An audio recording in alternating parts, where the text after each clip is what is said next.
राम, राम, मेरे राम को कहीं देखा? महारानी वो तो छोटी रानी के साथ खेल रहे हैं। दोनों को एक दूजे के बिना चैन ही नहीं आता।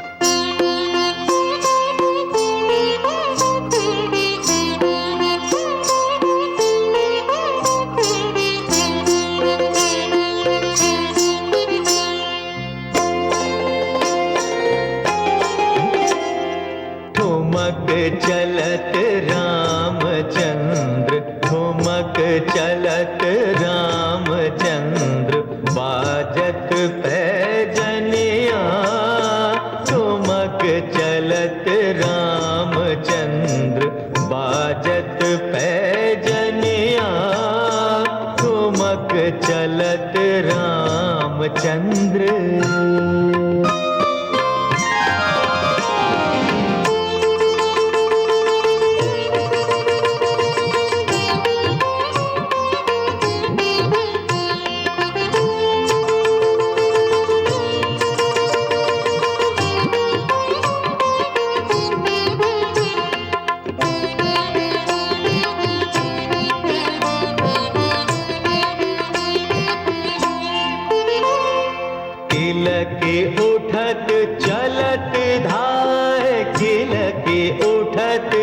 चलत धाय, परत भूमि लटपटाय, परत भूमि लटपटाय, धाय मात गोद लेत हो, धाय मात गोद लेत, दशरथ की रनिया, ठुमक चलत रामचंद्र, ठुमक चलत।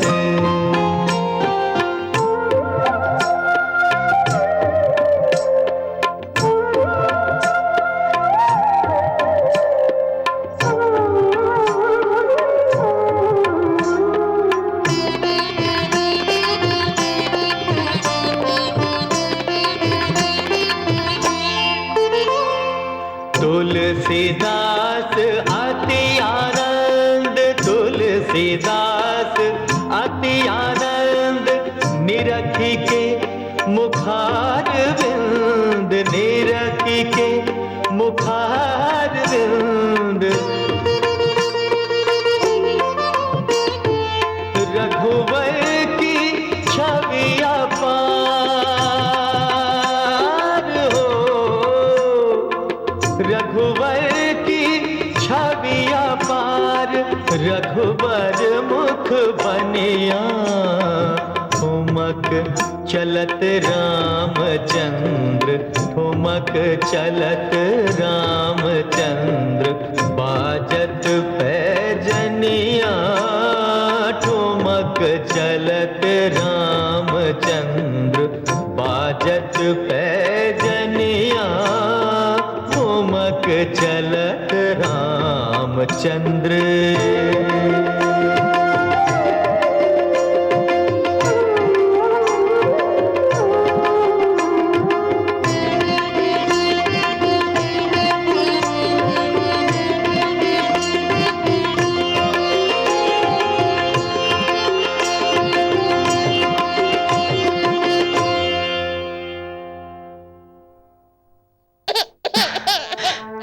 हो जा। हाँ हाँ, ना ना,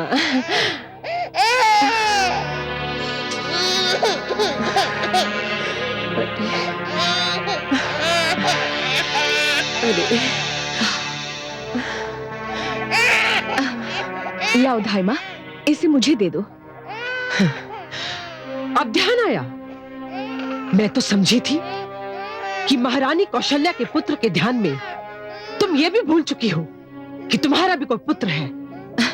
धाई माँ, मैं आपकी भावना समझती हूँ, पर मैं क्या करूं? राम है ही ऐसे प्यारे कि मेरी दृष्टि उनके मुख से हटती ही नहीं। मेरी ही नहीं, सबकी यही दशा है। देखा नहीं है आपने, सब उनके चारों ओर कैसे मंडराते रहते हैं। हाँ हाँ, देखा है मैंने। भली भांति देखा, किंतु दूसरे के बालक से स्नेह करने का यह अर्थ तो नहीं कि अपने ही बालक को भुला दिया जाए। भरत का तुम पर सर्वप्रथम अधिकार है। मैं जानती हूँ दाई माँ, किंतु क्या आप जानती हैं, जितना मैं राम को चाहती हूँ उतना ही महारानी कौशल्या मेरे भरत से प्रेम करती है। मैं इस विषय में क्या कहूँ, छोटा मुंह बड़ी बात होगी। मैं तो केवल ये जानती हूँ कि मेरा भरत तुम्हारे प्रेम को तरस रहा है, और मुझे ये तनिक भी अच्छा नहीं लगता, तनिक भी अच्छा नहीं लगता। आप अपनी भावनाओं की बंदी हैं दाई माँ, कभी उनसे ऊपर उठकर तो देखिए, आप भी राम को प्रेम करने लगेंगी। लाओ, मेरे पुत्र को मुझे दे दो। अरे अरे अरे अरे मेरा लाडला पुत्र, अरे मेरा लाडला पुत्र। क्यों? अरे देखा, ये भी मेरी बात से सहमत है।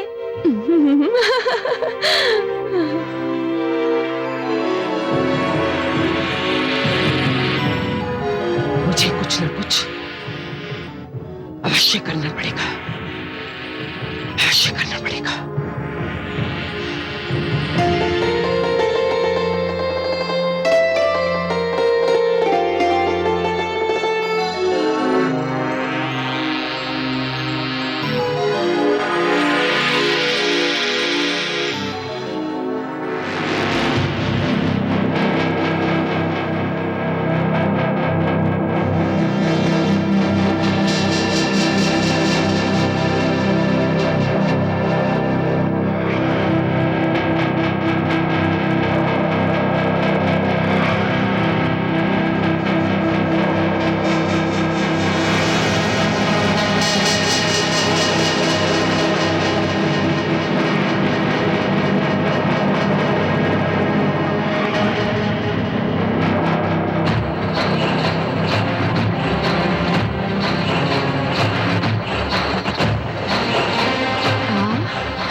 आप यहाँ क्या कर रही हैं? कुछ नहीं, राम रो रहा था।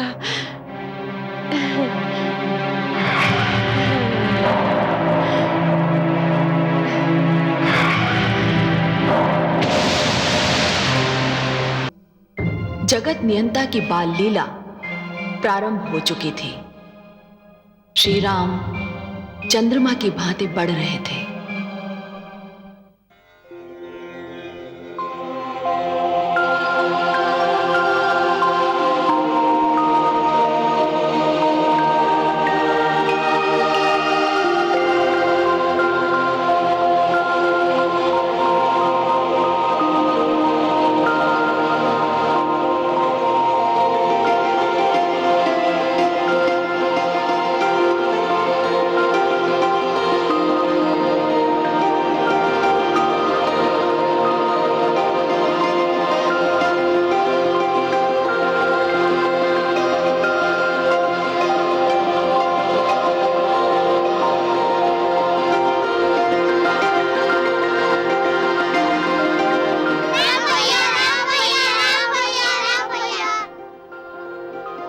राम भैया, आज हम बन जाएंगे। उस दिन जो छोटा सा मृग दिखाई दिया था ना, उसे हम पकड़ के अपने भवन में लाएंगे। और वो छोटा सा हाथी भी जो गजराज के पीछे पीछे भागता है। चलो ना भैया। हम अवश्य चलेंगे, किंतु अभी अभी सवेरा हुआ है, और सवेरा होते ही जानते हो सबसे पहले क्या किया जाता है? क्या किया जाता है भैया? आँख खुलते ही सबसे पहले माता पिता के चरणों में शीश नवाया जाता है, उन्हें प्रणाम किया जाता है। सवेरे सवेरे माता पिता के चरणों में सिर झुकाने से भाग्य खुल जाता है। तो चलो हम भी पहले यही कार्य करते हैं। चलो।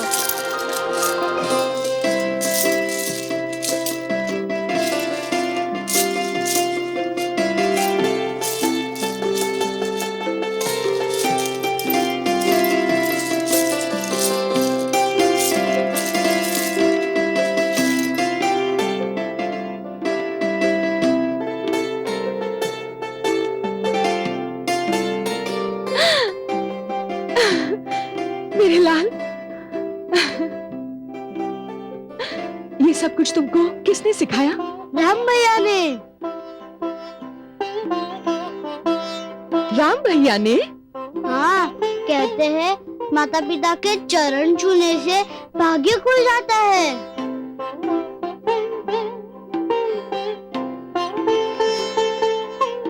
हाँ। पुत्र,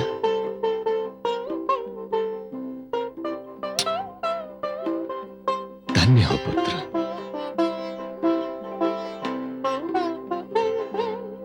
ये तुमने कहां से सीखा पुत्र? मैंने जो भी सीखा अभी से सीखा पिताश्री। आपकी गोद में बैठे बैठे मैं उन ज्ञानी की बात सुनता रहा जो आपके पास आते थे, और फिर मैंने उन बातों को स्मरण कर लिया। आपकी गोद ही मेरे लिए पाठशाला बन गई।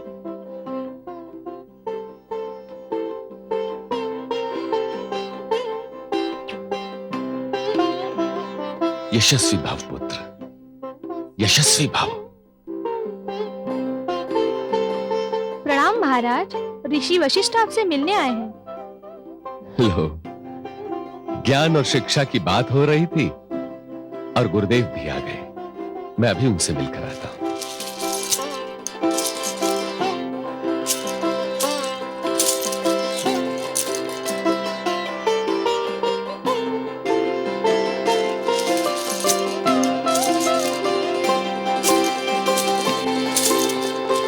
प्रणाम गुरुदेव। आयुष्मान भव। स्वागत है। मैं सोच रहा था कि मेरे पुत्रों की शिक्षा अब औपचारिक रूप से आरंभ हो ही जानी चाहिए। बड़ा ही शुभ विचार है राजन। तो आप उन्हें अपनी शरण में ले लीजिए गुरुदेव। राजन, मैं बिना परीक्षा लिए किसी को अपना शिष्य नहीं बनाता, इसलिए आपके पुत्रों को भी परीक्षा देनी होगी। अपने पुत्रों को मेरे पास बुलवाइए। अवश्य गुरुदेव।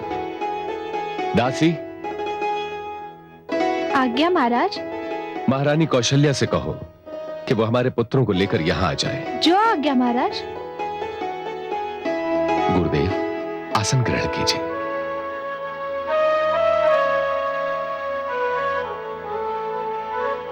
मुझे आशा ही नहीं वरन पूर्ण विश्वास है कि मेरे पुत्र आपके शिष्य बनने के योग्य सिद्ध होंगे।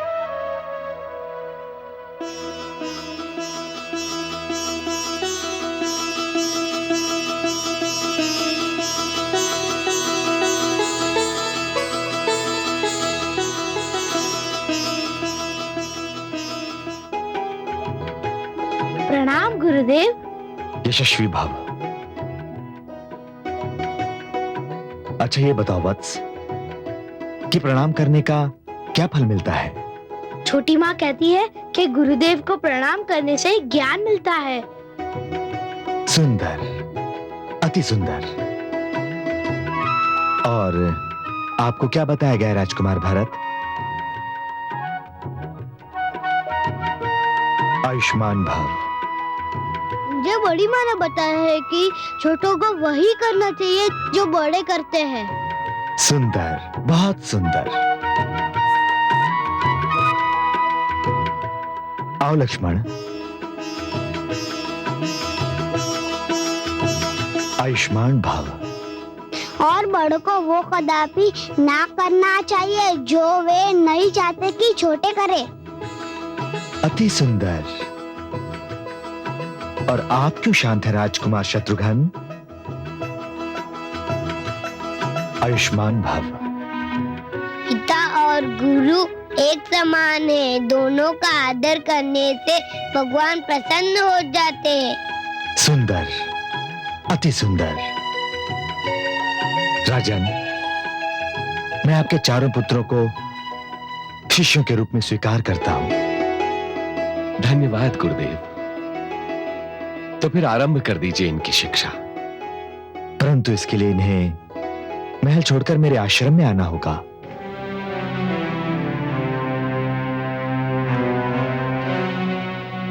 गुरुदेव, ये कैसे संभव है? परंतु क्यों संभव नहीं है राजन? गुरुदेव, मैं इन चारों, विशेषकर राम के बिना तो एक पल भी नहीं रह सकता। इन चारों की दूरी मेरे लिए बहुत बहुत कष्टदायक होगी। राजन, आपको अपने कष्ट और इन राजकुमारों के हित में से एक को चुनना होगा। इनकी दूरी यदि आपके लिए कष्टदायक है तो इनके लिए हितकर है। निर्णय आपको करना है।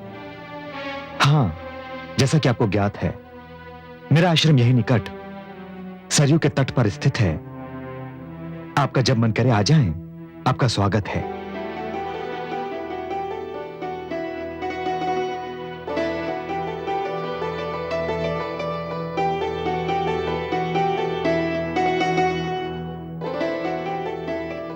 तो गुरुदेव,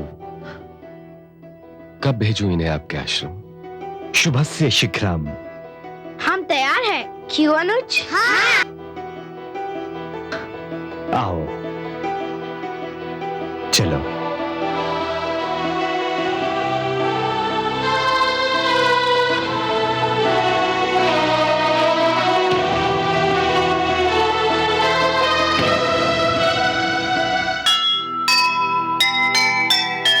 हर मुख पर मुस्कान है, नहीं है सुख का अंत।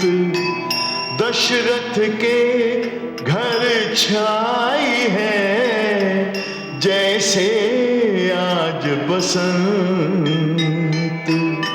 हर मन में है कामना, बसा रहे संसार।